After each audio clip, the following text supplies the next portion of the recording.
ಒಂದು ಚುನಾವಣೆಯಲ್ಲಿ ಆದಂತ ಕೆಲವು ತಪ್ಪುಗಳೇನಿದೆ ನಮ್ಮಿಂದ ಅದನ್ನು ಸರಿಪಡಿಸ್ತಕ್ಕಂಥದ್ದಕ್ಕೆ ಅಲ್ಲೇನು ಮನವಿ ಮಾಡಿ ಬಂದೆ.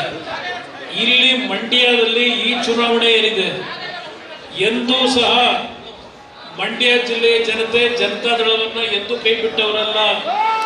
ಕಳೆದ ಚುನಾವಣೆಯಲ್ಲೂ ಸಹ ಹಲವಾರು ಸಮಸ್ಯೆಗಳ ನಡುವೆ ನೀವು ಈ ಪಕ್ಷ ಉಳಿಸಿರ್ತಕ್ಕಂಥದ್ದನ್ನು ನೋಡಿದ್ದೇನೆ. ನಾನು ಮೊನ್ನೆ ಹಾಸನದ ಸಭೆಯಲ್ಲಿ ಒಂದು ಮಾತು ಹೇಳಿದೆ.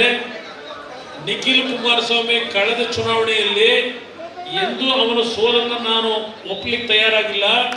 ಜಿಲ್ಲೆಯ ಜನತೆ ನಿಖಿಲ್ ಕುಮಾರಸ್ವಾಮಿಯವನ್ನ ಆಶೀರ್ವಾದ ಮಾಡಿದ್ರು.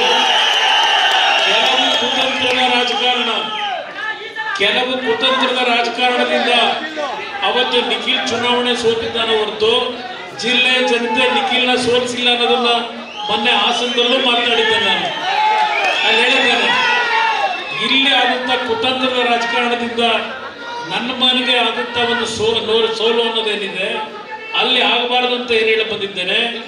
ಈ ಚುನಾವಣೆ ನನ್ನ ಜೀವನದಲ್ಲಿ ಒಂದು ಮಾತು ಹೇಳ್ತೇನೆ, ಮಂಡ್ಯ ಜಿಲ್ಲೆಯನ್ನ ನಾವೇನಾದ್ರೂ ಈ ಪಾರ್ಲಿಮೆಂಟ್ ಚುನಾವಣೆಯಲ್ಲಿ ಕಳ್ಕೊಂಡ್ರೆ ನಾವು ಇದ್ದು ಸತ್ತಾಗಿ ಅಂತಕ್ಕಂಥದ್ದು ನನಗೆ ಗೊತ್ತಿದೆ. ನಾನು ಕೊನೆಯ ಹಂತದಲ್ಲಿ ನನ್ನಲ್ಲಿರ್ತಕ್ಕಂಥ ಎಲ್ಲ ವಿಷಯಗಳನ್ನ ನಿಮ್ಮ ಮುಂದೆ ನಾನೇನು ವಿಷಯಗಳನ್ನು ಪ್ರಸ್ತಾಪ ಮಾಡಬೇಕಾಗಿದೆ, ಹಲವಾರು ವಿಷಯಗಳನ್ನು ಪ್ರಸ್ತಾಪ ಮಾಡಬೇಕಾಗಿದೆ.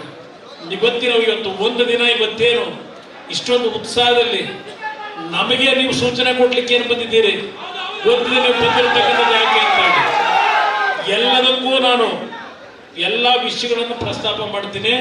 ನಿಮಗೆ ನಿರಾಸೆ ನಾನು ಮಾಡ್ಲಿಕ್ಕೆ ತಯಾರಾಗಿಲ್ಲ. ನೀವೆಲ್ಲರೂ ನಮ್ಮ ನಾಯಕರುಗಳು ಏನು ಮಾತನಾಡಬೇಕು ಅಂತ ಇದ್ದಾರೆ ಅವ್ರ ಮಾತುಗಳಿಗೆ ಕೇಳಿ ಸಮಾಧಾನವಾಗಿ ಕೊನೆಗೆ ನನಗೆ ಮಾತಾಡಕ್ಕೆ ಅವಕಾಶ ಕೊಡಿ. ನ್ಯೂಸ್ ಫಸ್ಟ್ ನಿರ್ಭೀತಿಯಿಂದ ನಿಮ್ಮ ಪರವಾಗಿ.